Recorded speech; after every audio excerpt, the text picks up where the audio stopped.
What's up, everyone? Mike, you are definitely first by a long shot.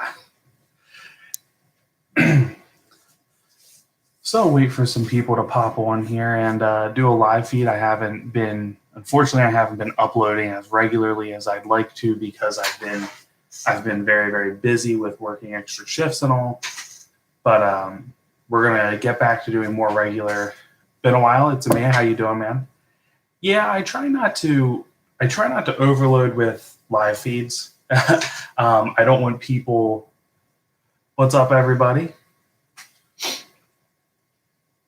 Awesome to see some immediate support rate come out. Already got 12 people in here hanging out, guys. So yeah, I haven't done a live feed in a long time. And part of that is because I don't want people to think that I'm going to turn my channel just to doing a bunch of live feeds, but I do really enjoy them. It's awesome hanging out with you guys. And it gives you guys another way to interact with us, especially those of you that aren't able to make it out to some of the events that we have been trying to go to. So those of you guys that checked the community tab already know, unfortunately, we did not go out to Big Time Customs. Love the shirt. Thank you, Mike. I was unable to make it out to Big Time Customs Dyno event today. Very, very upset about that. But there will be more events this year. Excuse me. And unfortunately, some of this is I have to take the blame. I gave Greg over at Diesel and Automotive the kind of last minute.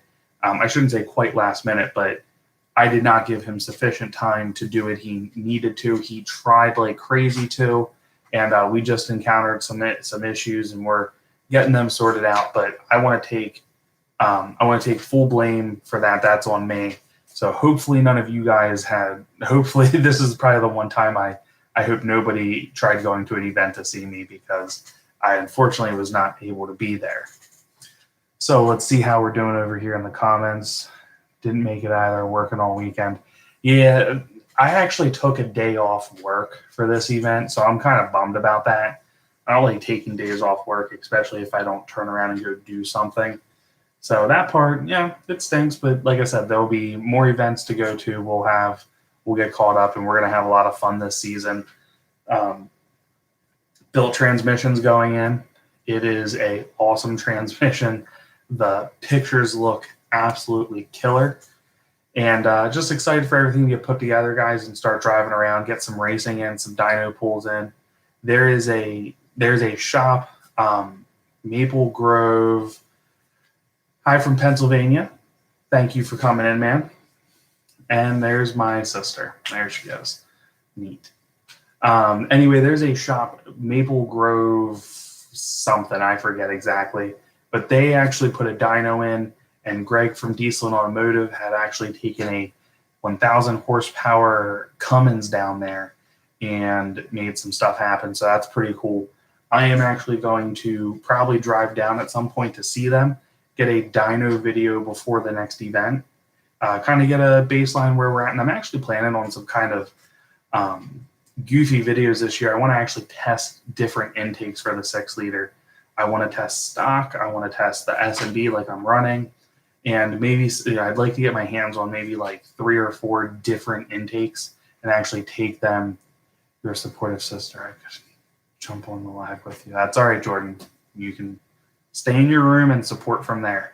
But anyway, so my goal is actually to try to test the different intakes out there on a truck that's making a little more than just stock horsepower.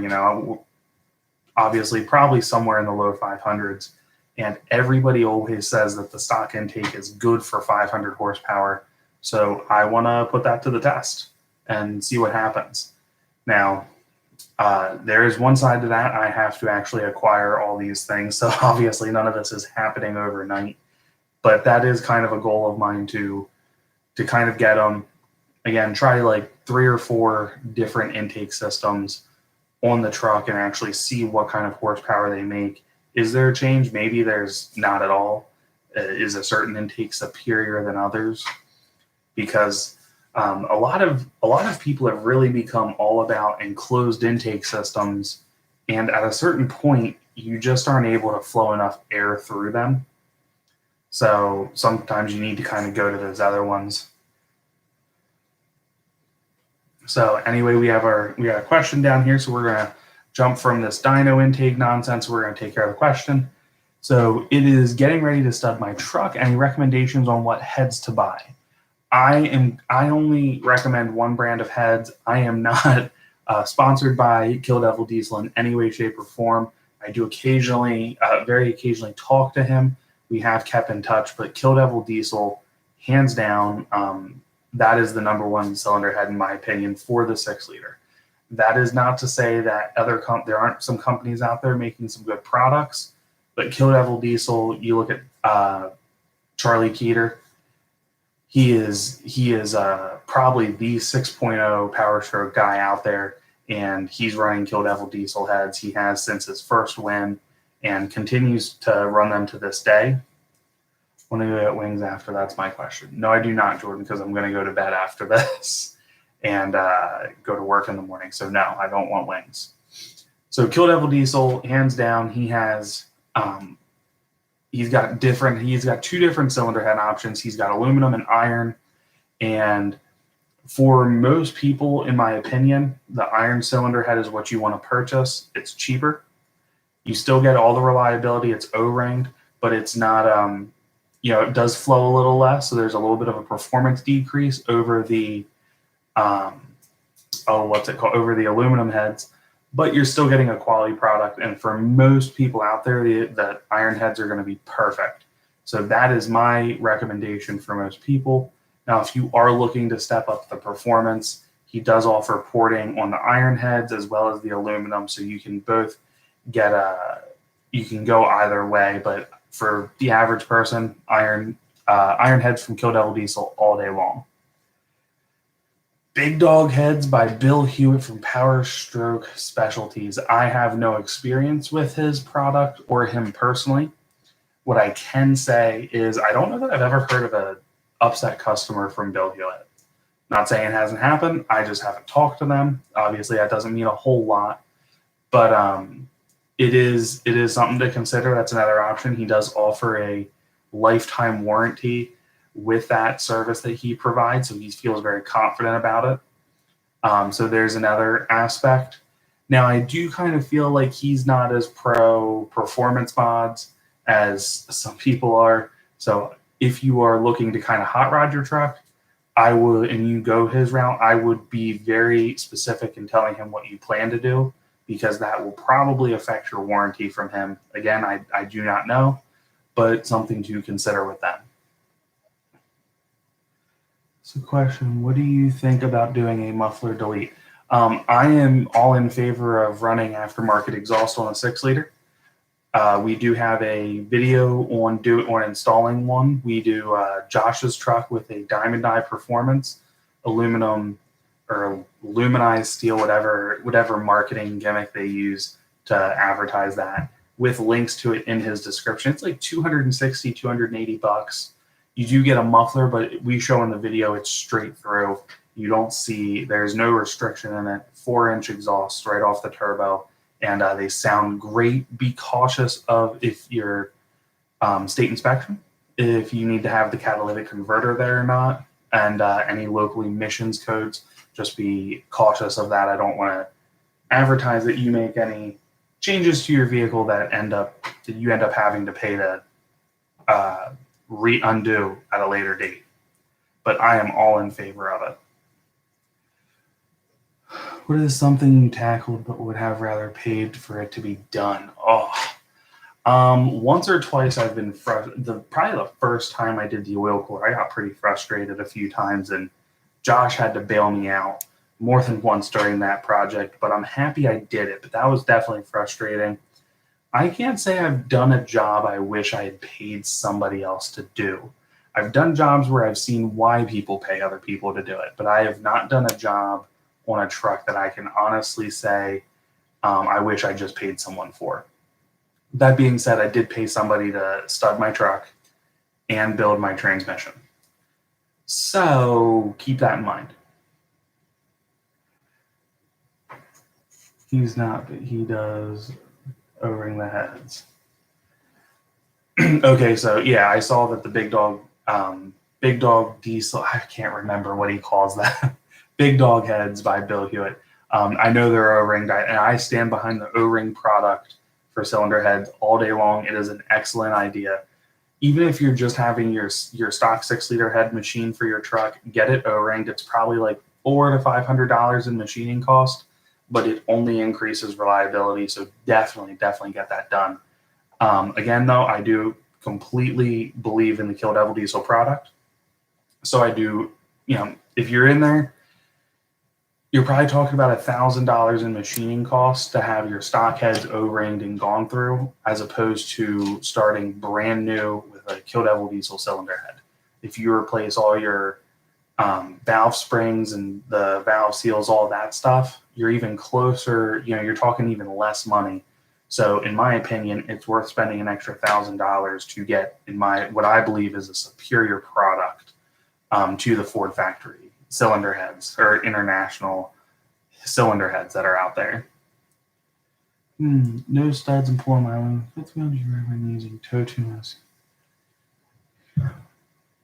Can this help us? Can't until I started. Ram, I've run both SCT tow files and then Power Hungry Performance 40 horsepower tow, and currently I have a modified WPE, Windrunner Performance Engineering. His tow file, I actually had him pull some horsepower out of it for what I typically tow, and that is to date my favorite tow tune. I will say Power Hungry Performance, their 40 horsepower tow tune, ran great, shifted great. But those two companies definitely had my favorite tow files. So I would recommend, if you go WPE's route, ask him that you want roughly half the added power he has. I think he has roughly sorry, I saw somebody outside the house or a car driving by. I think he's roughly 70 horsepower over is what he kind of estimated. So I was looking to be more around that 40 horsepower bump. But just something to consider while you're in there. That is about where I like to tow in the 40 to 60 horsepower range for increased in performance. And if I wasn't studded, I'd probably want to be a little south of the high on that one. But I think it's safe for the most part. Understand anytime you are increasing performance, though, you do run the risk of causing damage. I just think the risk to benefit ratio is in your favor of running a mild tow tune on your truck. And I assure you that shifting and everything will definitely improve. You'll love it.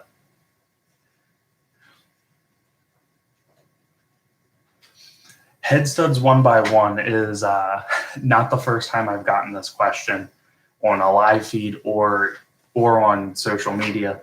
I don't recommend it at all. I do not advocate for doing 1x1. I have had friends that did 1x1 and within the year had blown head gaskets.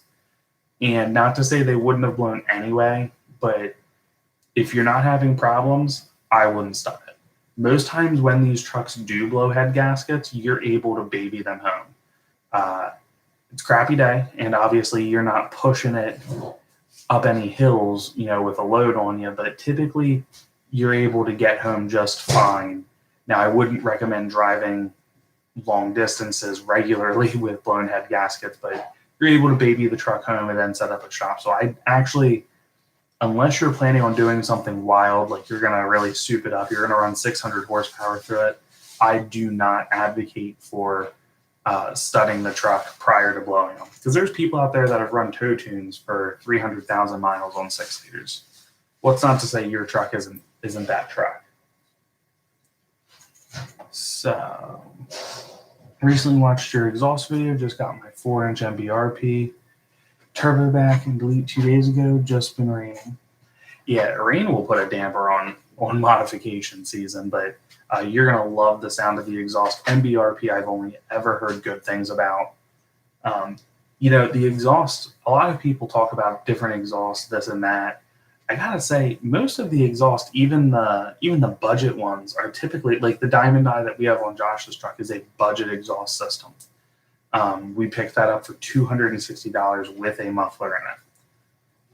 You're not going to beat that price probably anywhere. One, Do they have some parts that aren't as nice as some other things? Like I like the band clamps that are like this wide for each seam, and it doesn't come with them.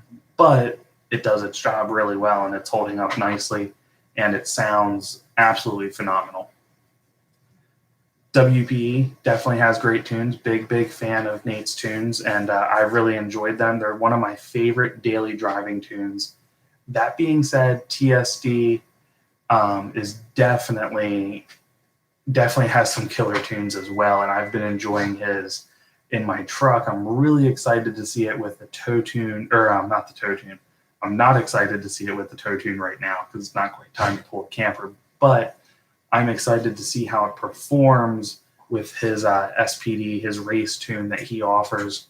I'm excited to see how the truck performs with that in it. So, yeah, I can't wait to head to the track for the first time with the built transmission in the truck, which, like I said earlier, it has every billet component you can ask for in this truck is in this transmission. Suncoast, Snowwalk, center support, an upgraded part that they make for it, which is a huge part of it. Magtech deep dish oil pan for it. So we got some cool stuff on it. I'm really excited. My dog back there. Are you going to do meth on your truck? I really want to because there's. At this time, I do not have plans to run water meth injection on the truck. I have not, for me personally, I don't know that I will see much benefit. My exhaust temps, even towing, aren't terrible. And typically I'm able to keep them pretty low, especially once the turbo is lit and doing what it needs to.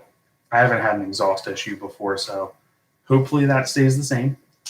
That being said, down the road, if I do have an issue, I would not hesitate to run a very mild amount. I would probably have that controller turned down pretty low because I wouldn't want to pump a bunch in because water doesn't compress, so it just really spikes your cylinder pressure up high, and I'm just not a fan of that. I don't know if the cost to benefit how that is, but it is an effective means of keeping things cool, and it works well. So I'm not necessarily, I would just do your research on it.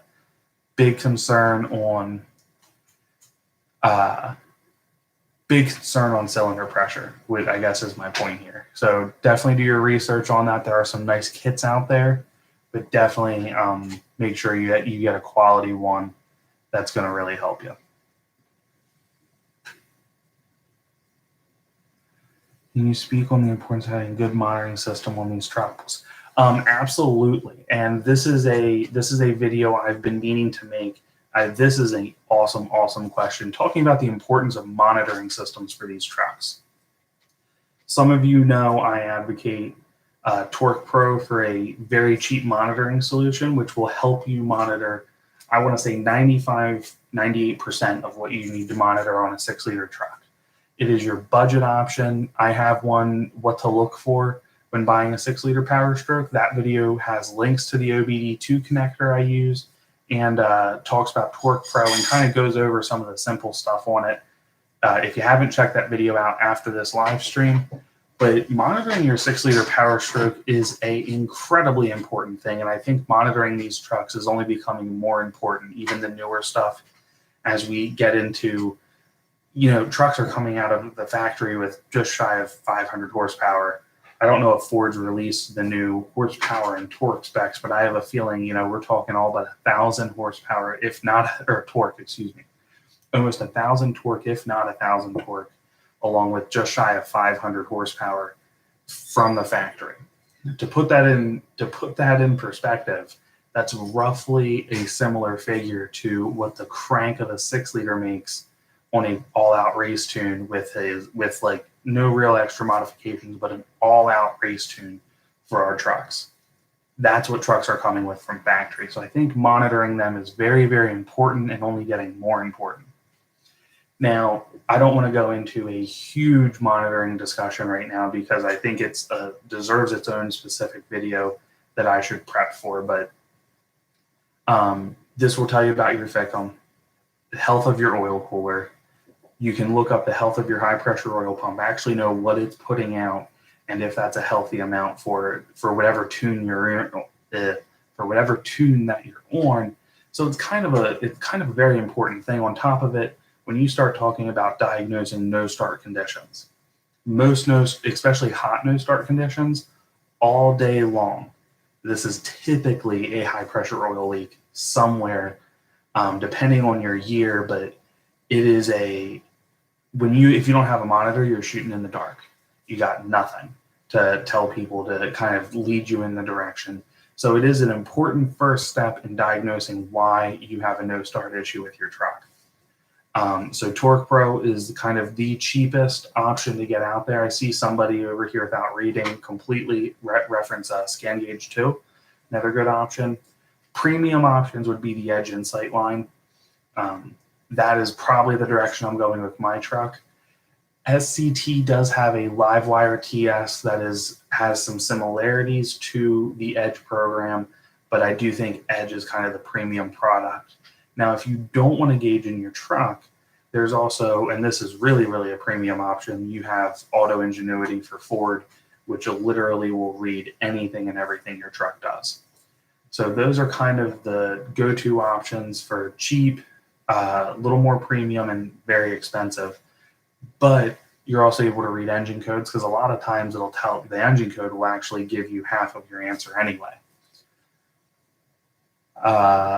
Possum, let me know how that was and if you have anything more specific to go on. But I know what you mean. You're on forums, you're on Facebook pages trying to help people, and half the people are just making fun of the person, and the other half are trying to actually give them right answers and tell them, hey, you need a monitoring solution for your truck, which I typically post that video about what to look for when buying a 6-liter to kind of attempt to help them figure things out and lead them in the right direction. Will deleting cat and leaving muffler help my truck run cooler and more whistle? I do know the catalytic converter definitely takes a lot of the whistle out of the truck. I don't know if removing a cat and leaving the stock muffler would necessarily help it run cooler, because the stock muffler is very, very restrictive. I don't know if you were, I think you may have checked out my exhaust video. If you did, we do take the exhaust from going on the truck and compare it to the exhaust that was factory on it. Sean, what's up, my man? But the cat does take a lot of the whistle out. Josh's truck didn't have a cat, but the stock muffler on it when he bought it. And, you know, he had a little bit of whistle coming through the exhaust, but definitely nothing like when you put a 4-inch exhaust system on. Replace my Fickum board with a Dorman one, lifetime warranty though. Hey, Josh's truck's running a Dorman Fickum board too, and it's working just fine. Has been for over a year and a half, something like that. Forescan is, I will say this, Forescan I have played with a little bit.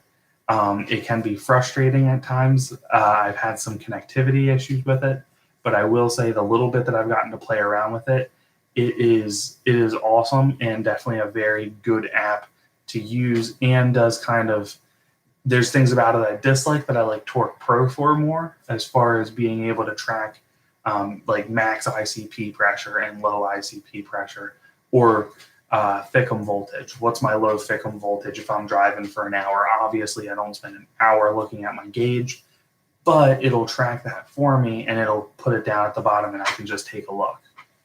But Forescan, as far as diagnosing issues, I think Forescan is probably a superior application overall. Yes. Michael, I would definitely look into doing a dedicated monitoring video and things to look for. I'll probably wait until I get my next monitor for the truck and kind of have 2 different ways to look at things. Truck Guy Joe, everything is going well, man. Good to hear from you. Everybody, after this live feed, if you are not subscribed to Truck Guy Joe, he is a great guy. I thank him for all the help at the track, and we stay in touch even outside of track season. Can't wait to meet up with him again. He's been a huge help for me for learning how to kind of drag race a little bit and has become a great friend. So go check his channel out and subscribe. Lots of dedicated drag racing videos, racing everything you can. He has raced it. He's a really cool guy. Regarding EGR deletes, I know full or welded EGR will eventually do, but why not just tack weld the actual valve shut? So EGR deletes are kind of becoming a. Here's the thing with EGR deletes. I have started actually telling people to address the EGR issue with the 6-liter, whatever that means to you. So if that's a delete, if that is a intake manifold that has certain provisions in it, almost sub, but he's drama guy. Almost sub, but he's a drama guy. Who's that about? Is that I didn't see Possum's previous message. He retracted it. But anyway, so Bulletproof Diesel once upon a time offered a EGR that just had both sides welded shut. He's a Duramax guy.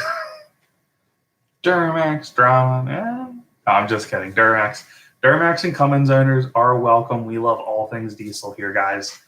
But as far as the EGR goes, I personally think one of the cleanest setups is probably a ported intake with all the provisions taken out of it. And then running a BD Y pipe, I think, is one of the nicer Y pipes on the market. I am biased. I run one. But there's nothing wrong with just, for a long time, I ran with 2 freeze plugs, one in each end, hammered in there. And let me tell you, nothing was getting through there. As for welding the actual valve shut, the issue with that is you don't stop the hot exhaust from going through the cooler, heating the coolant, and causing issues there. So it still doesn't solve that, because in SCT, you can just turn off the EGR. So it doesn't really matter there, because you could do nothing and do that. But it doesn't stop damage from happening within the EGR cooler itself, and it doesn't stop the flash boiling of the coolant. Now, obviously, we're never going to get completely away from keeping stuff out of the coolant, because at the end of the day, guys, I don't see long-term EGR deletes being a thing, except on race-specific vehicles.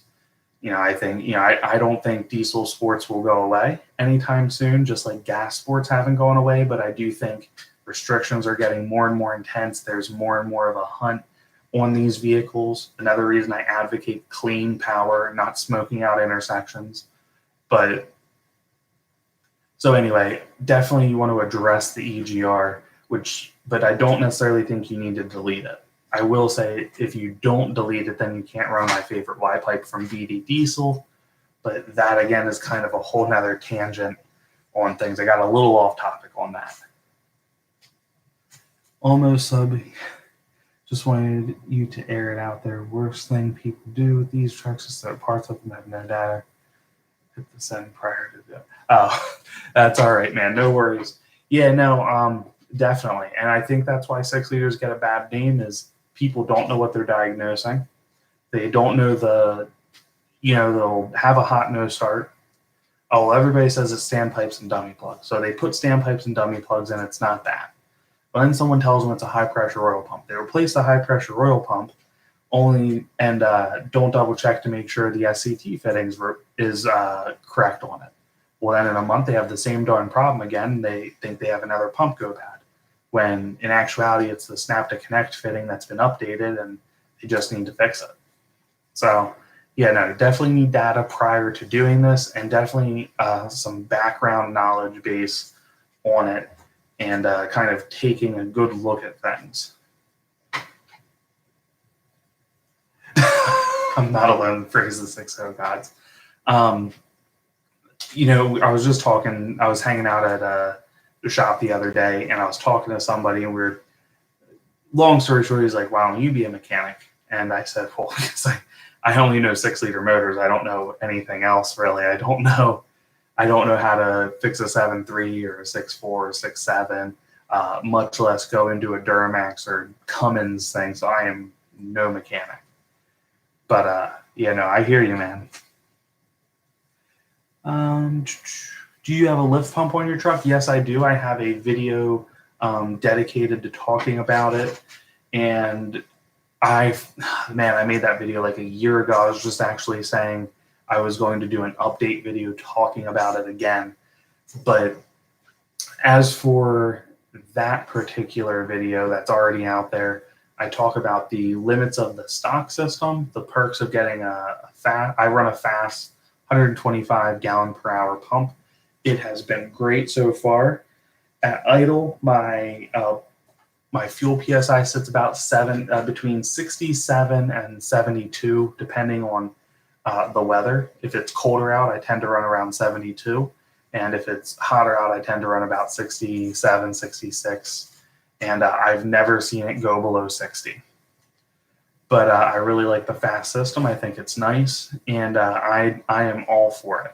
Plus, it gets rid of those annoying filter changes of that rail one, that you take a diesel bath every time you change it.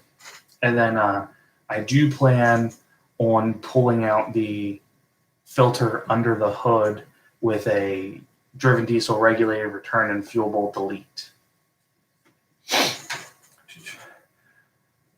Louisiana joining in here. Thanks, man. I appreciate it. Awesome. Glad to hear about the truck. Let us know when it's done. Let us know how it's running, man. That is great. I think everybody, as much as they don't want to, as they're not looking forward to paying the bill, also enjoys when their truck goes in there and gets some love and comes out being a complete monster. 3 years ago, 28,000. Michael 6.0, there is nothing wrong with two-wheel drive, but I want you to know that I will be having a four-wheel drive front axle available in the near future. Just saying. I don't think these are hard to convert to manual four-wheel drive where you got the little shifter on the floor. Sean, when am I going with 190/30s? There's been a change of plans to the injector. We are no longer going with 190/30s. We are actually going to go up to a 205/30. I want a little more fuel behind it, and this truck should definitely put down a little north of 600. I'm hoping for 620 when it's all done, but we'll see what happens. We'll see where we land. Blue spring upgrade, definitely. If you're messing with your fuel bowl, definitely do the blue spring upgrade.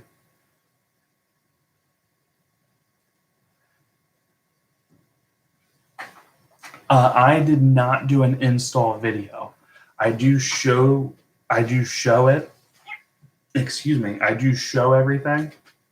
And when I get a chance, I can kind of review how it's all set up and run. But it is a pretty simple install that I can check that video out. I did do a fast fuel system install, and I kind of show off my sump and the fast system. So after this live stream, check that out.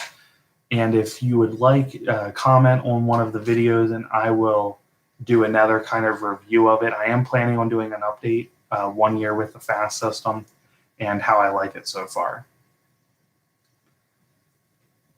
I do not have a 6.4 starter in the truck, but at some point I will be putting a 6.4 starter in my truck.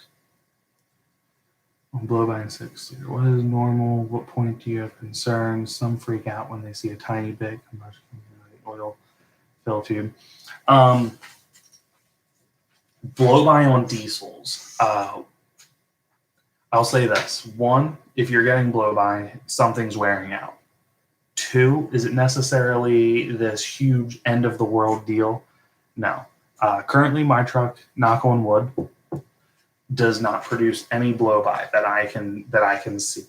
I'm not goofy enough to think that doesn't mean there's some occurring, but there's no visible. I think when you really need to concern is if you once you unscrew your oil fill cap, if you set it in there and it is able to push that up and off, I think that is when you need to turn around and look at, you need to rebuild, or you need to swap engines. But that is kind of, if you're not pushing that thing off, then I don't think you have anything to worry about.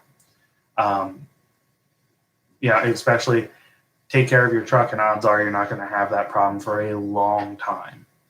But I think they say a 6-liter typically needs rebuilt in the 360 range, but that's not to say that there aren't people running around with a lot more miles on it than that. But I do want to emphasize to everybody, I am not a mechanic by profession, so take what I'm saying with a grain of salt. I do try to educate myself very well, but I am by no means a mechanic to be making that recommendation. But that is my personal opinion. That's when I get worried. That said, again, if you're getting some level of blow-by, it does mean something's wearing out. You might want to kind of prepare yourself for what could be coming down the road. Could be another 100,000 miles before you need to address it. I don't know. But at that, definitely take maintenance very seriously. I know you know a lot about, so any thoughts on white smoke EGR issues? One, thank you for the compliment and thinking I know a lot. I appreciate that. White smoke and EGR issues. If you're getting white smoke on startup, there is a chance it is an EGR related issue. I see this all the time on the forums. I get really frustrated. White smoke coming out of your exhaust at a constant pace is not head gaskets. The head does not lift enough at idle, under idle conditions to send white smoke. The EGR is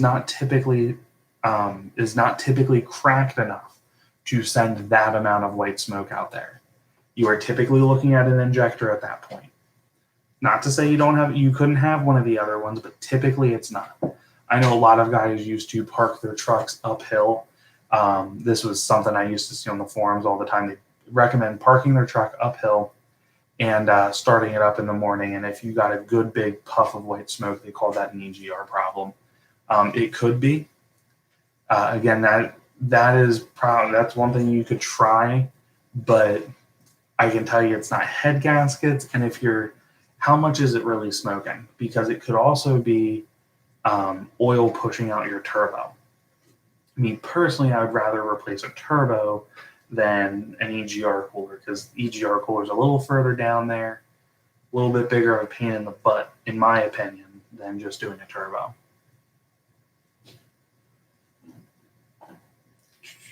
I thought about doing that because they do it to the vans. What do you think about doing? Michael 60, I'm missing what you're thinking about doing, my friend. 360s, love them all. One heavily modified, right on, brother. All about heavily modified trucks.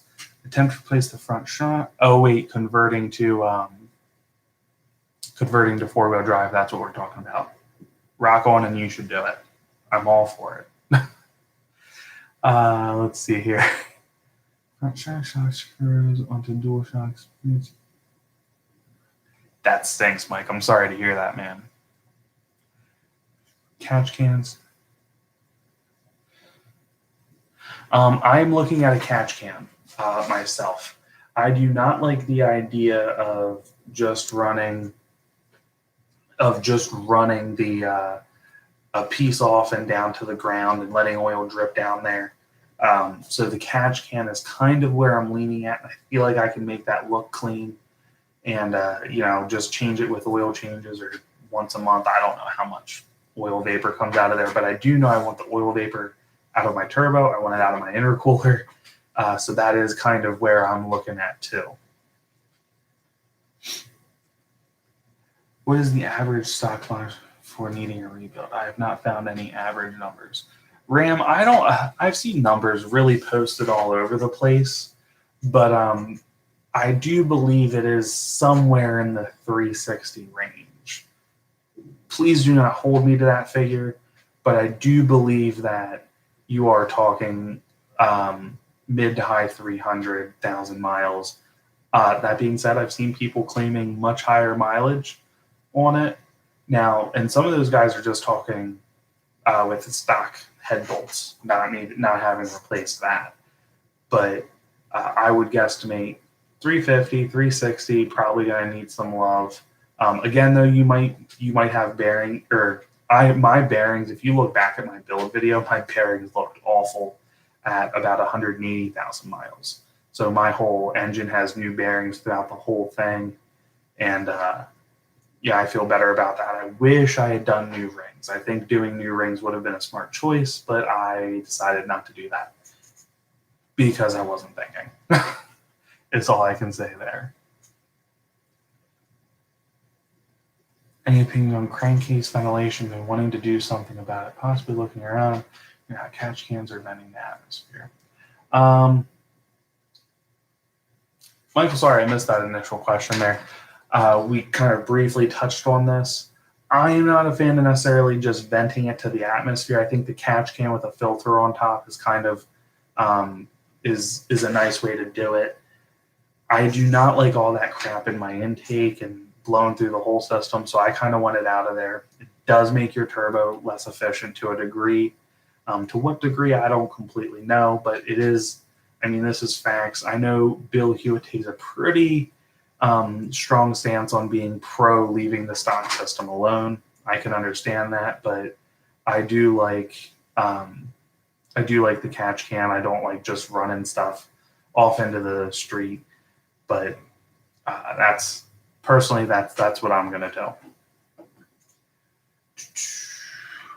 Bad injector can smoke white too. Bad injector definitely smokes white and is probably the #1 cause for white smoke, especially when you're talking at an idle. If you're smoking white at an idle consistently, you're probably talking an injector. What do you recommend? With new up pipe or welded EGR coolant? I've had both setups. Titan Cummins V8. I've had both deleted with just both ends of the EGR covered, or I had freeze plugs in them, and just ran the stock Y pipe and down pipe, and then I ran ODOG Diesel's Y pipe, and then recently I upgraded to the BD Diesel. My preferred is definitely an ODOG stage 3 ported intake with a BD Y pipe. That being said, I think just having a closed off EGR cooler is also plenty sufficient, and I'm big on smoothing out your airflow passageways, and I think I get a little nitpicky about how nice of a setup the BD one is. We're talking very minute differences in flow, but I do feel the BD has a smoother path of flow for the air to go through.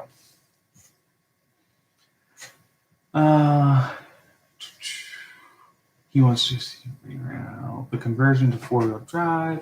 Have you ever experienced long starts to start up, but does not go over 2,000 RPM on acceleration, then dies like it's losing pressure? I have not. I have not experienced that yet. I do see Mike referencing the oil pump. The thing to do, which kind of goes back to what Possum and I were talking about earlier, monitoring it. The things I would need to see is if you're not running a tune, then you can just check ICP pressure. If you are, you need to look at ICP voltage and do the conversion from volts to actual pressure. You need 5 to 550 psi of pressure to fire the injectors. So I would say what you need to do is be able to tell us if that's happening or not. And that would be my starting point. And this should happen relatively quickly. If you're taking 5 seconds to build 500 psi of pressure, what year truck is yours, Randy? That'll help me. Can you give me a year truck that your truck is, and we can kind of go from there, because I need a little more information. Prefer, but the optional filter onto the victim and keep it stock. Let the truck burn the vapor. I do need to change the filter on that thing on my truck, because I'm sure it's nowhere near clean anymore, or nowhere not working at all. Got a cracked Y pipe and have the rear mount bolts stuck pretty good. A TV blaster on it.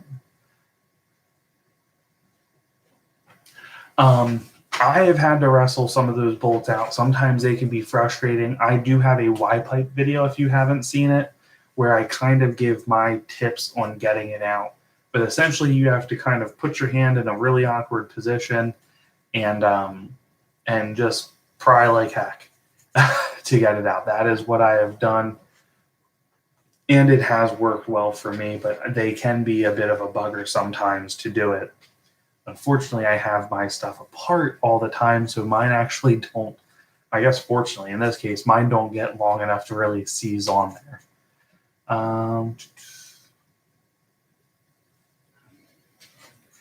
Ram, I appreciate that, man. Thank you. I'm glad you enjoy the channel. I'm glad it helps people, and that is really what this is all about, is helping people and having some fun along the way. Obviously, drag racing isn't helping you guys a whole lot, but it is fun to go do. It's fun to see what the truck can do, and you guys seem to enjoy it a little bit as well. But thank you very much, man. I really appreciate it.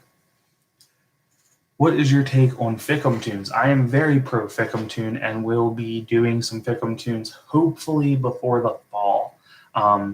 Obviously, I have to kind of prioritize things, and the transmission is a expensive undertaking. So plus with wanting to do the injectors and stuff this year, I have to kind of, after this whole bit, I have to kind of simmer down and regroup. And but I will be doing Fickum tunes. That is on the to-do list. And I plan to also do some testing with them. Mileage testing, dyno testing, probably not drag strip testing, because I think the dyno will show what we need to kind of correlate to what's going to run best at the track. But I am in favor of it. I will say, I think Power Hungry Performance is probably the #1 preferred option out there. But if you do go that route, I would either go with their Economy or Atlas 40 tune. My preferred method would be buy their whole tuner and call it a day. So you can switch in and out and see how that's working. And definitely, if you're going to run ECM and Fickum tuning, have an exhaust gauge and be able to keep an eye on your exhaust temps. What is your take on Fickum tune? Rear mount bolt on the turbo, by the way. Oh, you weren't talking about the Y-pipe, rear mount bolt on the turbo. My recommendation, Snap-on makes a wrench specific for the 6-liter turbo bolts. It is the only Snap-on tool I have. It is like a $40 or $50 wrench, but it is all worthwhile. And then I would take a pry bar and kind of use the turbo itself, the housing of the turbo, to pry off of, to loosen that. And that would be my, even if it's rounded, even if the corners are rounded, this Snap-on wrench will grab the sides better, and I assure you it'll get it off. That back one can be a bear, but that is why I have that wrench. It is a close-ended wrench as well, if that helps. What's the current mileage of your rig? I am running around 190,000 miles on my truck. 06 with the tune. Okay, so Randy, what you need to do is you need to set up a gauge for ICP voltage, and you'll need to convert that. But basically what you really want to look at is how quickly it's building voltage. You should see, what I would turn around is I would probably figure out what 500 PSI in volts would be. And it really shouldn't take much longer than about 3 seconds for your truck to turn over. And you should actually hit that ICP in less than 3 seconds. But sometimes the trucks goof around before they take off. But you definitely, it should not be longer than, I'd say, a 5-second crank. Longer than that, it's a little abnormal.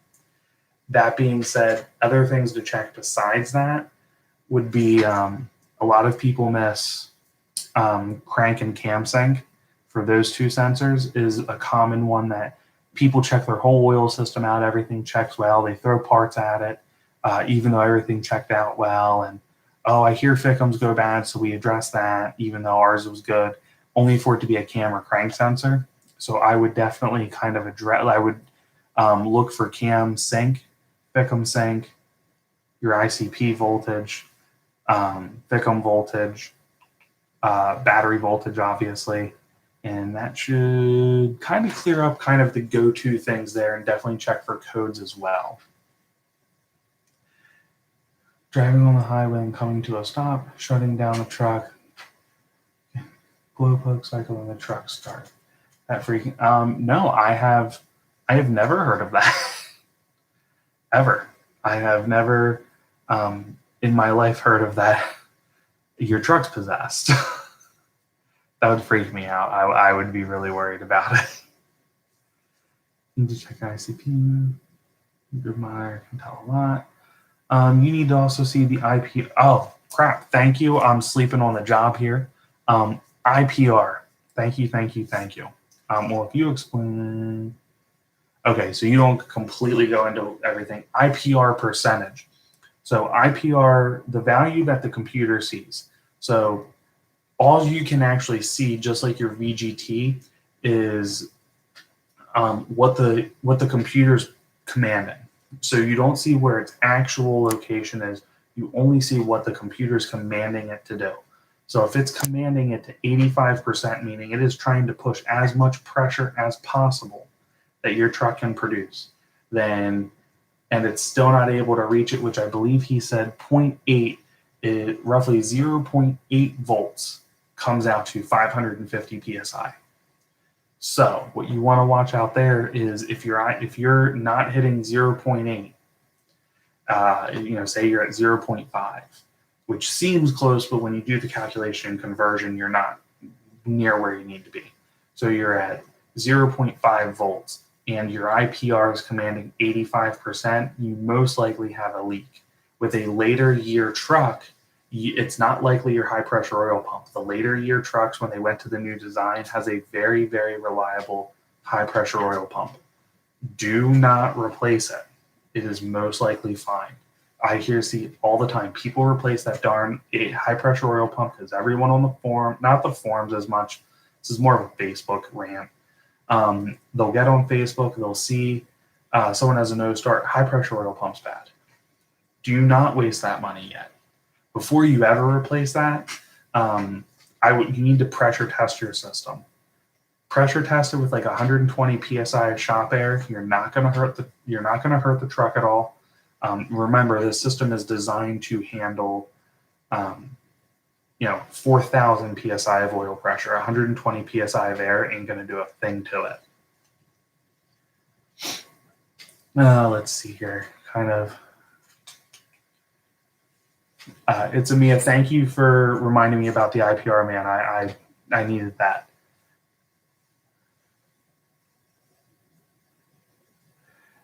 Possum, I really appreciate that, man. I want to just say I do put a lot of time into some of these videos and talking about facts and things I've researched and talked to people that know even more than me.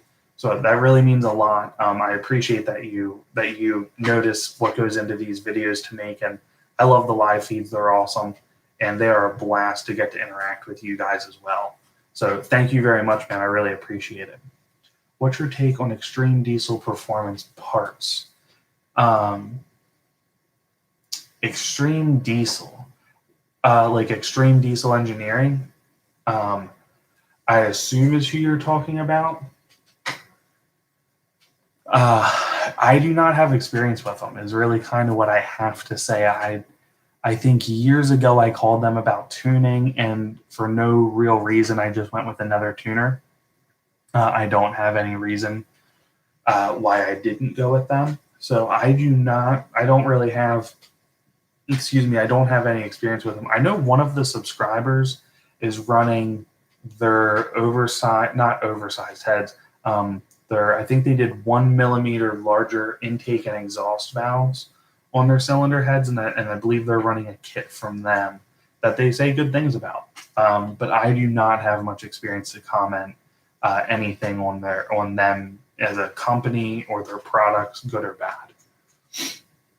Can have long crank when running wrong oil filter and cap. That is true. On Amazon, there's been a lot of fake Motorcraft filters found lately. I've noticed an increase in that happening. So definitely be careful. But if it's not pressing down into where it needs to in the oil filter housing, I can't remember what kind of valve it is, but yeah, it won't. That can cause you a no start. I've seen that more than once as well. Good catch, Sean. Scan gauge 2. Scan gauge 2 is definitely a good option. Torque Pro 4Scan are those are probably your 3 cheapest options for monitoring 6.0 Powerstroke, or any vehicle for that matter. Could fail to tell the computer there's Mike, ICP sensor failing. Good. Man, I've been sleeping on you guys today. I am sorry. I'm dropping the ball. If it's a bad ICP, unplug your ICP sensor. If the problem goes away, then you have bad ICP sensor. Replace the sensor. Call it a day. The ECM will default to a predetermined value, and it'll show what the computer what it needs to, and it'll start if you have a bad sensor. That is definitely one thing to keep in mind. Can't find any. I'm going to record if it ever happened. Well, that's good. I'm glad. That is funny here. I mean, it's not funny because you don't know what happened, but yes, I have. That would freak me out if my truck if I heard my glow plug cycle. Meanwhile, the key is in my pocket and my truck fire right back up.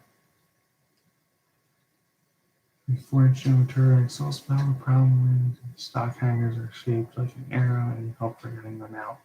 I think Josh and I talk about us taking out. We didn't cut any of his grommets. I don't remember Josh having a hard time getting them out. We did spray them down in advance, I believe.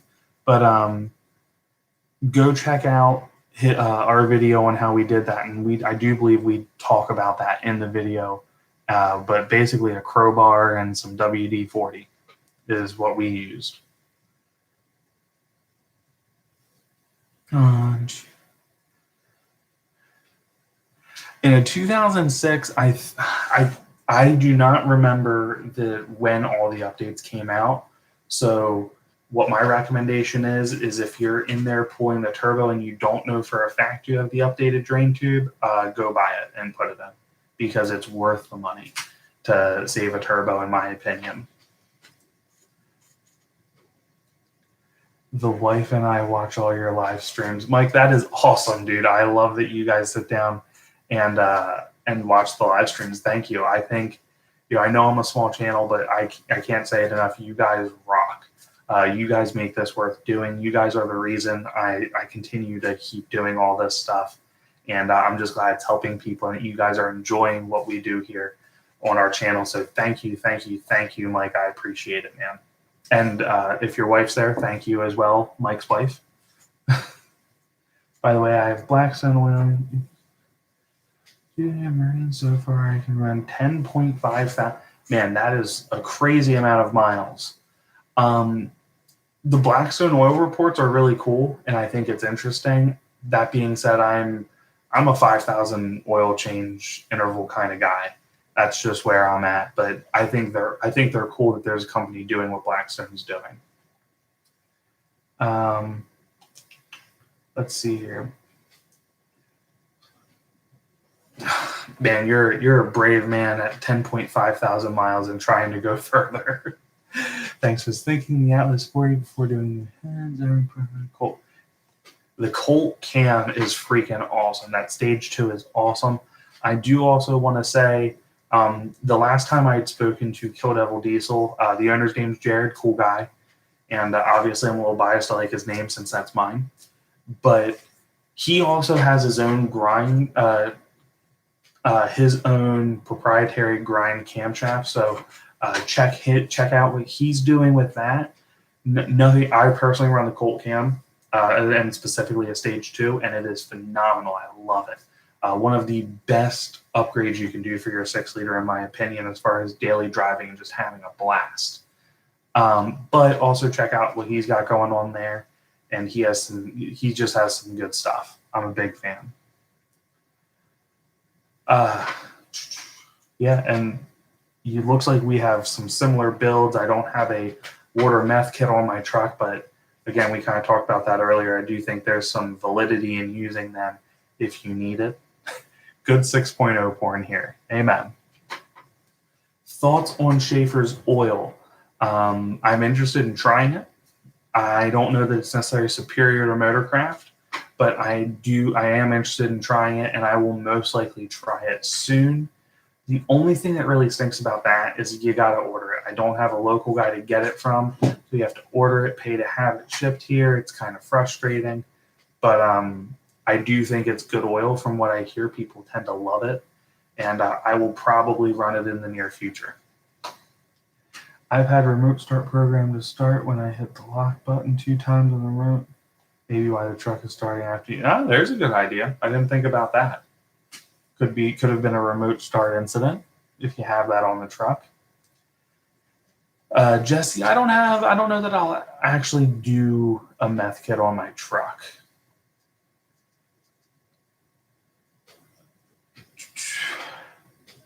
I do have a bath. Yeah, man, I don't know that I could push 10,000 mile oil changes. But I mean, if you're going to do it, you're at least doing it the right way, and you have extra filtration on your setup. But that is a long time for oil. Maybe in one of the newer trucks that isn't as hard on oil, but the Huey injection system is very hard on oil. It asks a lot of the oil, and the shearing factor is a huge thing in them. So, but hey, I mean, if they're saying do it, I mean, I haven't heard anyone dispute. I haven't heard anyone really dispute the Blackstone report. So rock on, brother.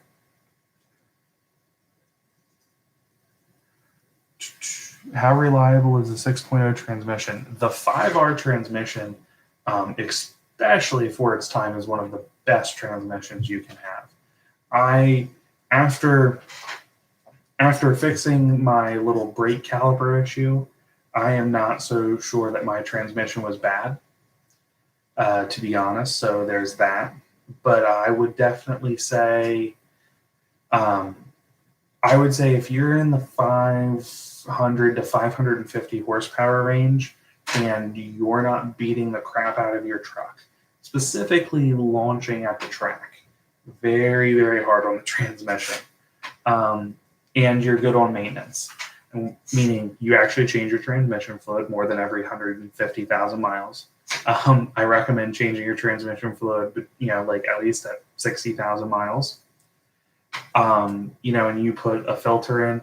I do recommend getting the Magtech deep dish pan for it, or a similar product, and running the 08 style filter that's inside the transmission, running that filter, and you are likely to be in that 550 horsepower range and doing really well with that truck. So 5R is an excellent transmission. We had our hotshot trucks with the 5R all towing with pegged hour meters and over 400,000 miles. The stock transmission in these trucks, especially if you don't modify them, if you leave your truck unmodified and beat the crap out of it, that transmission is not going to care. You change your oil in it, and you'll be good. When are you doing shirts or key tags and hats? So one of the things I've been waiting for is people to ask about them, really. But I would like to. I was actually kind of kicking some ideas around for what to call a merchandise line, and I am thinking of some names for it, guys. What I want to call it. I think it's really cool what some of the other YouTubers have done, like Wrenchworks with his Greg Alvarella. If you guys don't watch him, he's got a cool channel. He's a Cummins guy. We like him anyway. He's a cool dude. But I really like what he did with Wrenchworks, or Dirty Max Jack has done with his brand Enthusiast. And I'm not saying I necessarily want to do a line to that extent, but just kind of to label something not so Ford-driven like 6.0 Bros is. Something maybe a little more all-inclusive to diesel enthusiasts across the board is what I'd like to do. So I am kicking around some ideas. I do have 1 or 2 names I'm kind of looking at. Basically, when that'll happen is when I really get people pushing for it. So when really, you guys are the deciding factor in that. If I start getting comments on every video saying, I want, we want shirts, we want hats, key tags, whatever, I will start really investing more time in developing some stuff for that. So you guys are the driving factor, but I am thinking probably around the fall time frame, I will probably start looking at doing that more. I'd like to get some stuff out this year. Maybe we'll do a short production run of t-shirts or something for everybody that wants one, but it also adds an extra layer of complexity to things, so I need to kind of work that out. But if you guys want them and you guys start asking for them, I guarantee we will definitely get some shirts, and we will expand that gets, just like the channel, as much as you guys drive that stuff, that is how big it'll get. Fuel additive, used arch oil for a while and currently trying diesel cleaning. Experience or recommendation. For fuel additives, I use arch oil regularly. I'm a big fan of the arch oil products. I use it with every oil change, but I also use their fuel conditioner as well. And I like it. I can't say that I can tell a huge difference between the two, but or between that when I use it, when I don't, but it does add extra lubrication, so I'm all for it, and I have nothing bad to say about it. Arch oil is a good quality product. I love their oil additives. So I would continue to use that. Did you see the guy on YouTube bashing 610 coolant filtration? Thoughts? Yes, I do believe you're referring to Anthony Youngblood is one of his channel names. Super Duty Service. First, I want to say Super Duty Service has some killer work. Dude is, he has a full machine shop back there. This dude is particular about what he does, and he's good at what he does. I do want to say that first and foremost. I'm a fan. I may not agree with everything he says, but I am a fan of his work and what he does. I think he's got a great shop. So as far as if I agree with him or not, I'm going to say yes and no. Where I agree with him is the bypass filters that we all use, and they're cheap, 120, 150 bucks for a bypass filter. Put it on there. Does it do something? Yes. Is it a lot? No, not even close to a lot. I saw one guy get off Summit Racing, get like a fuel filter that he put in line, just coming off that metal pipe that comes up along the alternator with coolant. He put it in there, and I thought that was kind of cool. So I thought about that a little bit. That might be something I venture into. And at the end of the day, you don't need full flow through there anyway, especially if you're running AC. But and then there's the IPR kit, and I do think the IPR kit is a superior kit as to what most people run. It's a little more of a premium price tag to it, but I think it's a much more premium product as well. So I'm kind of back and forth. Do I agree? Yes. I think where he's spot on is saying like the bypass filter does minimal. I agree wholeheartedly. But there's other filtration kits that I think are far superior, and I think they work better. Diesel. Do I have any parts for sale? I have a PowerMax Turbo for sale. I don't believe I have any other parts for sale. Not for sale, but I would give away. I have a cheap set of intercooler pipes off eBay with the intake elbow that it does need repair. There's a small hole in it from it rubbing on something because I used the stock intake elbow. But if somebody came up here and said, here's 40 bucks or here's 35 bucks, they're yours. They get them out of my garage. They do have the boots with them. The clamps are garbage. I would get rid of them. Sorry, my phone is charged over here. I would get all new clamps for it. And but yeah, so those are the two things I have. The PowerMax Turbo, I am entertaining offers. I want that gone. But at the same time, I don't want to ship it. So unless you're willing to come to the local area, excuse me, yeah, I don't want to ship that sucker anywhere. I just want somebody to be local enough, and I'd probably be willing to drive within like 35 minutes of my house to meet somebody. But yeah, that's where I'm at with that. So if you're interested in it, drop a price tag down there, get a hold of me on Instagram, and let me know. Thank you. I appreciate that about the house, man. What would you rather drive? So I'm going to say, as far as what else would I rather drive, I assume we're taking Ford off the table.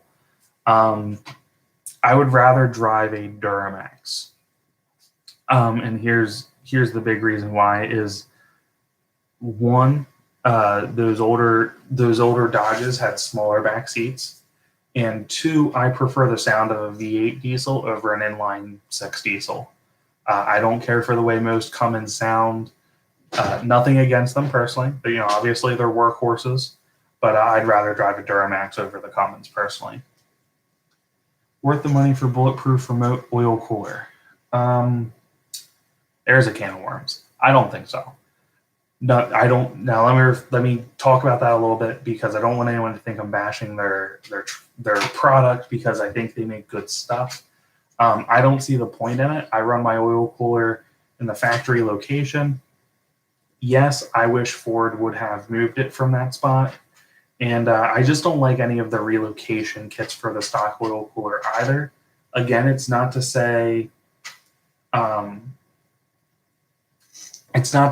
they don't have nice products or anything like that. I just don't like the way they all look. Again, that's me personally, nothing against them or their product. There's tons and tons of people that love them, but me personally, I can get down to an oil cooler in about 2 hours. So about 2 hours down, tear apart, throw back together. It's just not a huge concern for me in that sense. It's a pain in my butt. I got to do one, actually. I'm not thrilled about it.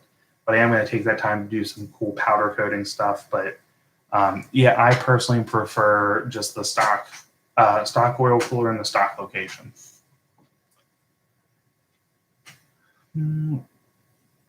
Any experience with oil or engine flushes? I use.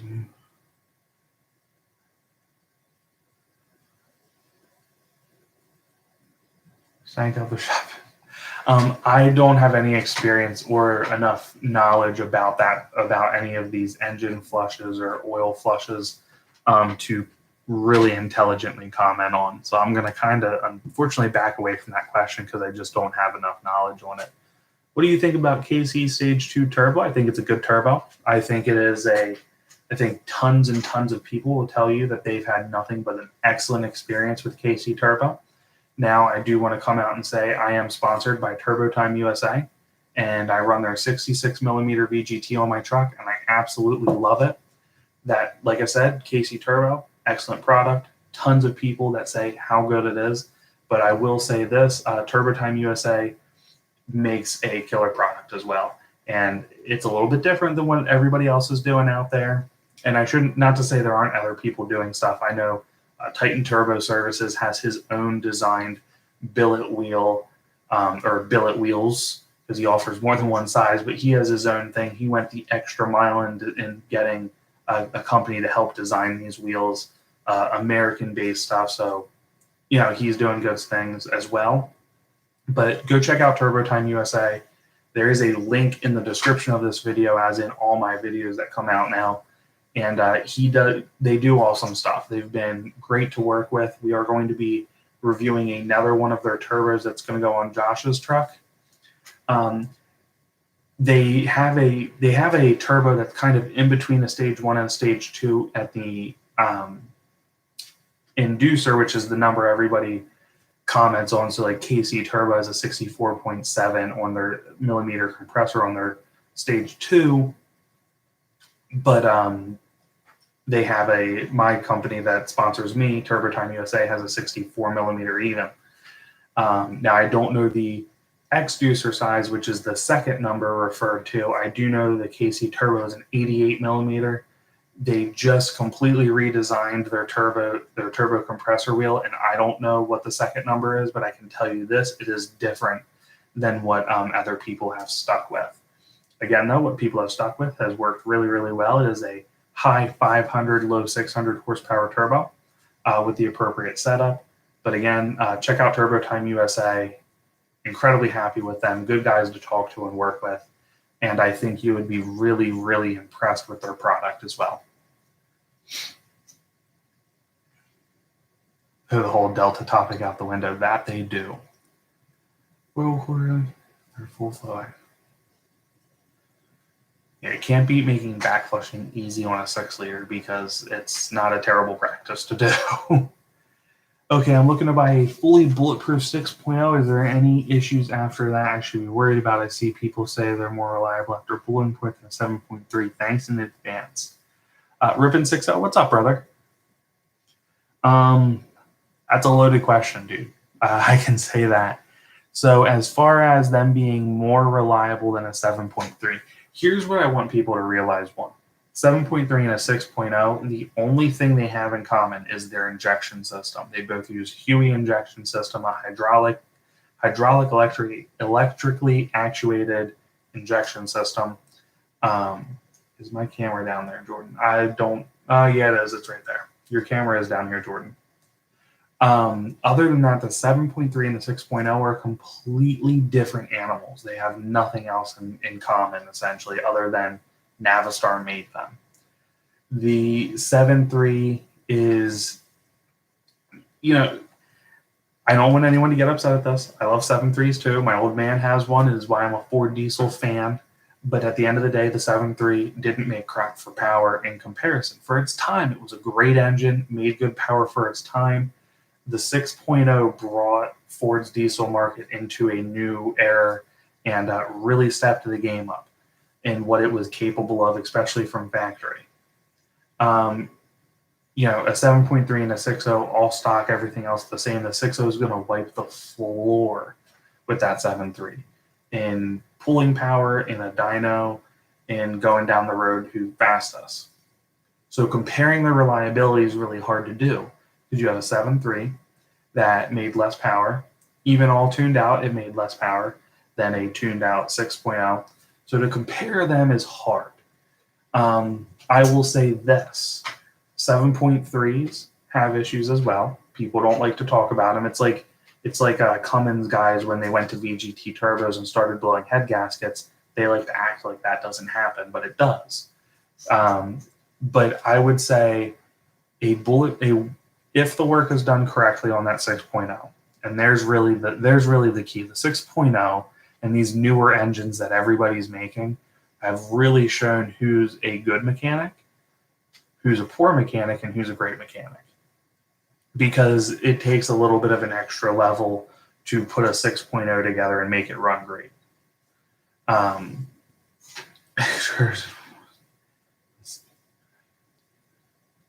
Feels twice as powerful.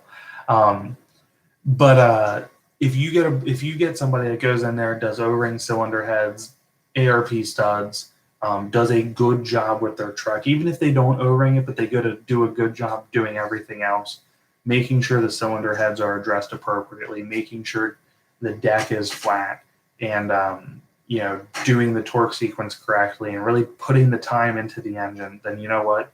You're going to love that 6.0, and it's going to be every bit as reliable as that 7.3.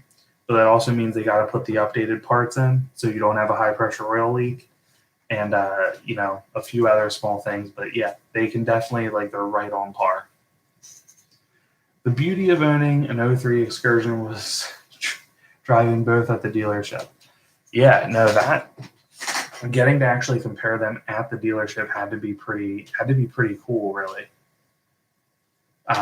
Being able to drive one side by side, both brand new. But yeah, the 6.0, it's a powerhouse in comparison to a 7.3.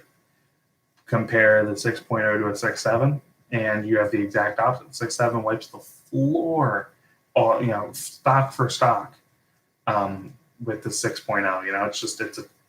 Things keep getting better and better and better. It's just how progression is. What do I think of Powerstroke.help? It's funny how often I'm asked that question. I've watched a lot of Bill Hewitt's videos, and I don't necessarily think poorly of him. I don't say some of the awful things that people say about him. He is clearly passionate about not just his business, but taking care of people. And I don't hear people say bad things that have actually had work done at his shop.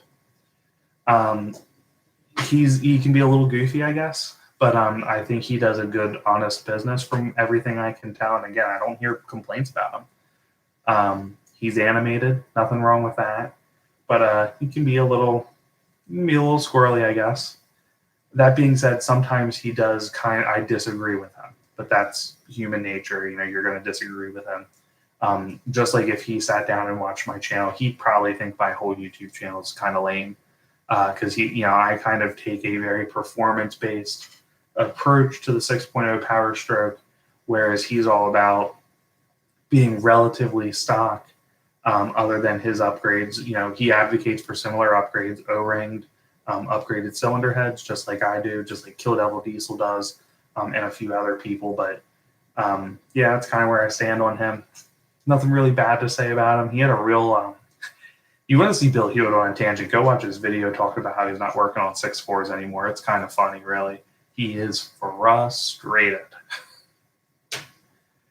So time to trade my truck in for these newer ones, but then the price tag scares me right away from a new truck. I have no interest in a new truck. But did you fix the mower? I did fix the mower, Chris. I was talking to Rip and Sixo as my as I had issues with the truck. Come home, mow the yard, issues with the mower. Had to run out to the parts store and get a new tie rod and stuff for the mower and get that fixed. Yeah, so I'm winning this weekend, guys. I don't know if anybody else noticed that, but I'm really just killing it today. The new trucks are kind of scary quiet, but they are awesome. I love them. Man, this has been a fun live stream. I think I'm thinking about an hour and 30 minutes in. We are going to cut it off, guys. So we are coming to the end. So let's get some questions down here. Well, I'll give you guys a truck update. As for those of you that are coming and going as this goes on, we are going to be doing some pretty big, I don't want to say big injectors, but we're going to push a pretty good amount of fuel, 205 CC'd injectors, pushing out. That reminds me, somebody was talking injectors, and I think, oh no, I answered that. All right, 205 CC injector with 30 over. Need to use that PTO with 30 over nozzles on it, and we're shooting for 600 horsepower, guys. We're gonna hit it and hopefully run a 12 at the track. How's the transmission going? Transmission is a little frustrating because the transmission, we got stuff in, something's not quite right. And unfortunately, I wasn't able to go to the event today and run on the dyno, which stinks. I'm pretty bummed about it. I even took off work for today, but things happen. I'm going to have an awesome transmission. Greg's taking care of me. Excuse me. Greg's taking care of everything. It's going to be all right. But we are having a little bit of growing pains with the truck. So with the transmission specifically, we're going to get it all sorted out. Greg's trying something. He's going to check a solenoid, see if there's issues with that. And at some point tomorrow, I'll probably get a phone call from him. If not, then Monday I'll have an update on it. And but anyway, I really want to take blame for that though, because I asked Greg to get this thing together in kind of a rush. I did not give him the okay soon enough. Yeah, this really falls on me. But it is what it is. It's going to get taken care of. We got every billet part in this transmission, upgraded clutches and steels, all new solenoids, new pump, a killer torque converter by a local company, billet triple disc, roughly a 2200 stall on it, so just a little bit higher than factory, but not quite into that race where people have like more of just a race truck build where they're trying to get 2400 RPM out of it, 2500. So between 2000 and 2200 RPM is where we're at for stall on that. So I'm very excited to get it back. But yeah, we're having a little bit of growing pains with it, but we'll get it all sorted out. And don't you guys worry, there will be videos on how the truck's doing. I'm super, super excited for this. Need to use that PTO. Sean, I don't see me using the PTO for anything on that truck, but I never really realized, like, I thought every case was a PTO case and they just put a plate over the trucks that weren't getting it, but apparently that is not the case at all. So yeah, that happened by dumb luck that I ended up with a PTO case. This transmission, the core transmission, was fried. Input shaft was snapped off. I don't know what these guys did to it, but they destroyed the thing. And if you guys checked out the Instagram pictures, you all know it's looking killer with its MagTech deep dish pan, powder coated, ready to rock and roll. So I'm excited, but having a little bit of an issue with it. Ketterman lifts, like the air lifts, I've only heard good things about them, but pony up, they are expensive. I just put in 5K coils and a 2-inch spacer in the front, was nose diving real bad. The 5,000-pound coils, aren't they in it? Are they an F-150 thing, or are they a Super Duty thing? Maybe the 4,200 springs were the F-150 ones, I forget. ATS stage 3 in my truck. ATS does not have a good reputation for transmission in 6 liters. I can say that.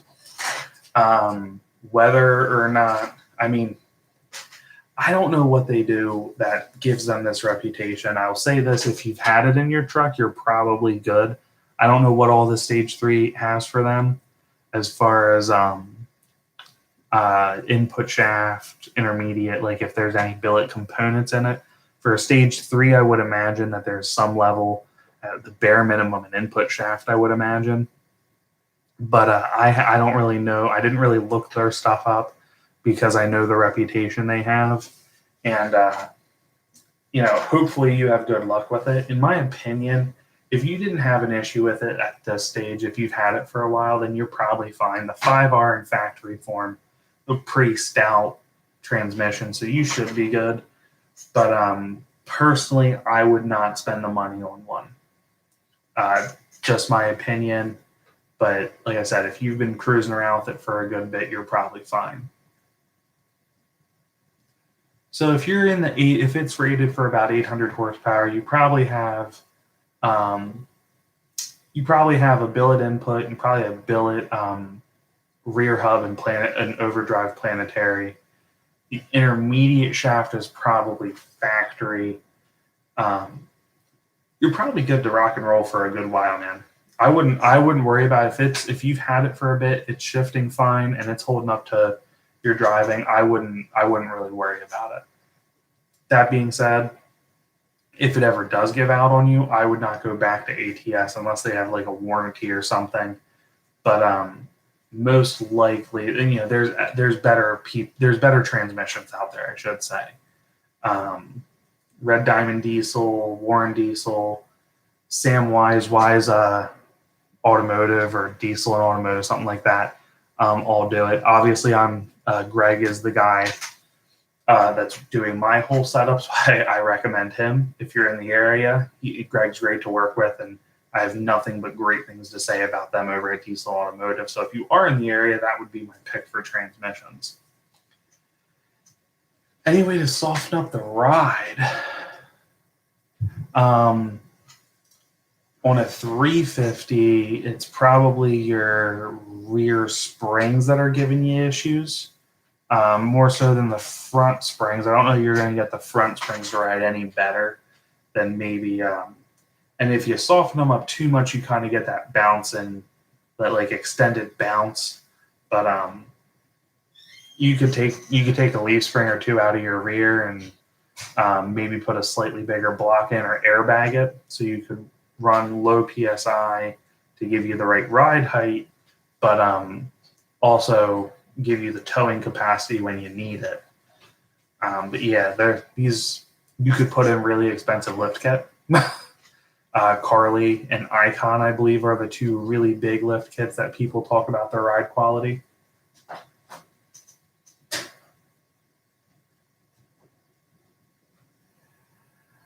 Well, I'm going to need to take this information down to look in because I have not heard of this monitoring solution. So let me quick type this into my phone, guys. Sorry for being kind of rude on the live feed here.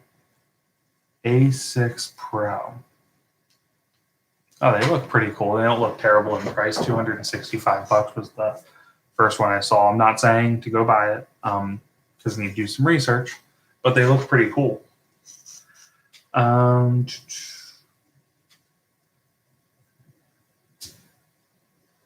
Gauge when have you experience with them? Yeah, so Ram, I don't have any experience with them. I'm gonna look into them though because it looks pretty cool. So I'll have to check it out. Now, is there Ram? Do you know? Are they using an app on it? Because I have an Android head unit that I use an app to monitor, but I don't know if that's what they have or if they have a specific app they're using or what. But I'll have to look into that, man. 5-year, 500,000 mile. That is quite a warranty, I want to say. That is a heck of a warranty. So yeah, I wouldn't even really be sweating stuff right now for you. Brent, thank you, man. I really appreciate that. I'd like to see you review the new Banks monitor. Are you talking about the one that fits in a gauge pod mic? Because Truck Guy Joe, I don't know if he's still in here. If he is, he's driving, so he can't comment. But I reached out to him because he does a review on it, I believe. Truck Guy Joe has a review on that gauge. I am 90% certain he does. And it's cool. I really, really like it. I actually love that gauge and the idea around it because it's discreet. You don't really have to worry as much about people taking your stuff, which is always kind of, unfortunately, a concern. But it's just a cool setup.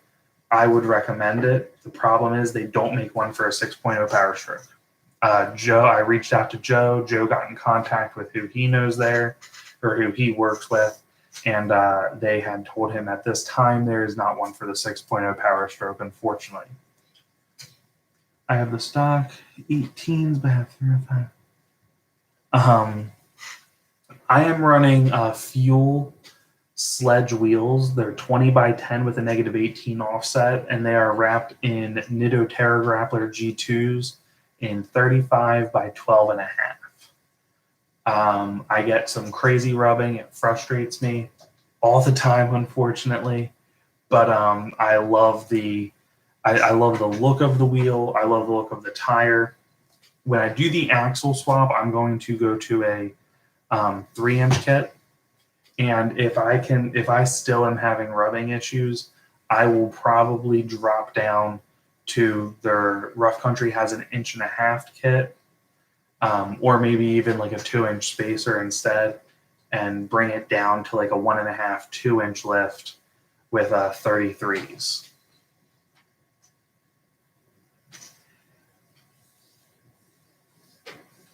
18-inch Simlux, 37 inches on an 8-inch lift.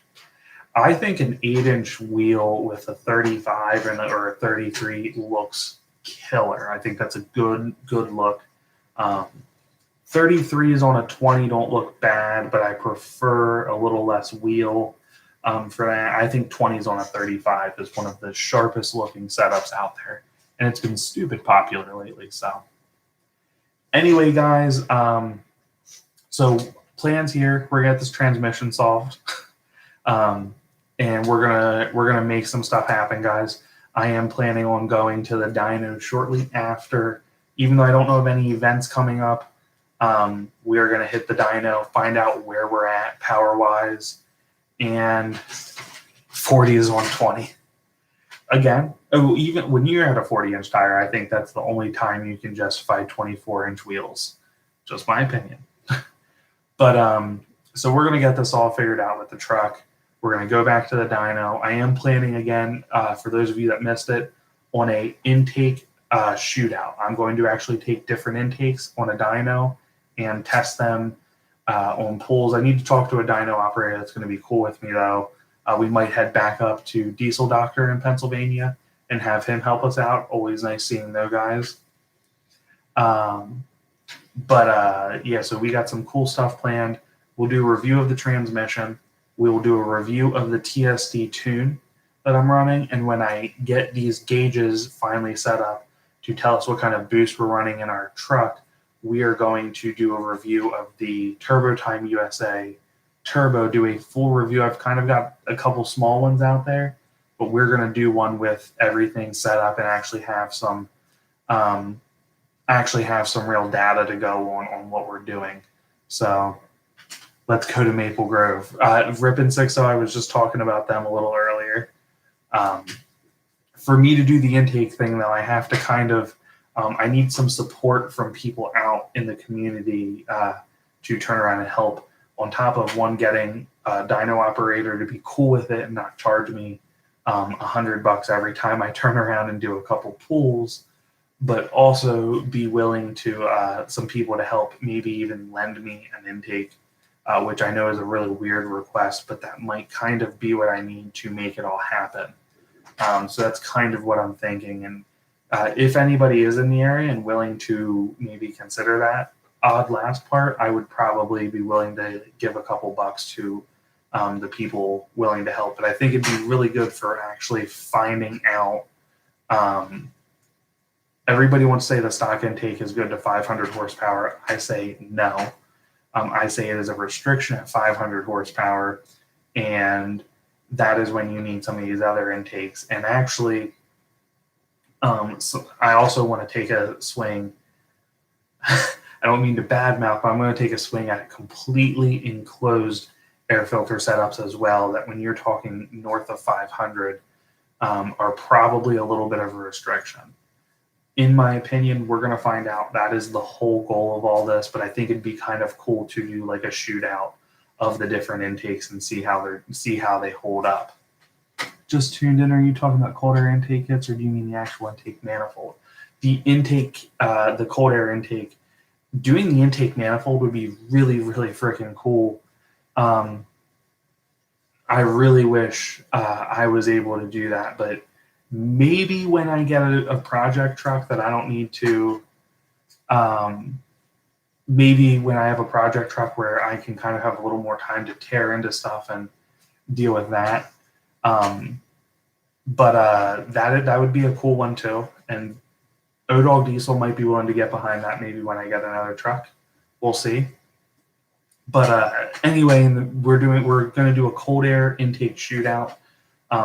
Once I kind of have enough people that are close enough to help me out and maybe lend me an intake, like I said. But I would definitely be all about trying I want to try a stock one. First and foremost, I want to try a stock one. Then my SNB I'd like to try. I would like to try the current model of SNB intake. I would like to try, maybe if anyone has an AFE air intake, I would love to try one of the and I'd like to try two different open filters. Maybe one of the ones just from like even one of the cheap eBay kits that has a nice filter on it, because I don't want to run just a cheap eBay kit. I don't trust those filters. And then maybe like a no limit fab one. The problem with what I just said is that I just listed like $2,000 worth in air intakes. And I don't have that kind of money to just buy air intakes to test them for fun. I'm running cold air intake on 6. I noticed more low end. I want to say I noticed more low end when I did mine, but it's hard to say, because when we buy these things, we want to see, we want to justify our purchase. So we want to justify the $300 we just spent on stuff. But we'll see if enough support can come through. If I can find enough people to actually be all about this, then I will definitely do it, because I think it'd be really cool. And it'd be cool to do it all at one dyno in one day. Changing out an air intake is a quick process. Probably doing the factory one is the biggest pain in the butt, truth be told. But try each one, see what it does. and go from there. So we already have a taker on the new S&B. So my old one, we got somebody willing to help us out with one of the old ones, or the new updated one. So there's two. There's two of our like 7 guys. Seriously though, if that's something you guys are interested in, let me know. I will do everything I can to make that happen. I think it'd be a really cool video. Again, I just got to find people willing to come to the area and help. Yeah, I think S&B is probably like top dog. I think S&B is probably #1. I think followed by AFE intakes. No Limit Fab has a huge following, which I want to try all 3 of them. I want to compare it to the factory one. And they're kind of just, like I said, even one of the cheap eBay kits, one of the cheap eBay kits with a nice S&B filter on it or AFE filter on it, again, would be pretty cool. I think the stock one runs out of air. And I think the stock one probably is a restriction much lower than people give it credit for. I bet the stock one is probably a restriction in the mid 400 range, low to mid 400s. It can obviously get you over to like the 450, 460 range, but it doesn't mean that it's not hindering performance. Now I see, is it Michael that just said, yeah, the stock one filters better than anything on the market by a landslide. Not even a close competition at that point. It filters better all day long, but it's still a restriction, in my opinion. And I want to test it. I want to see what happens testing it. Dinos ruin all our hopes and dreams. And the dyno is just a single tool in this, obviously this is not a scientific thing. It's just an attempted experiment.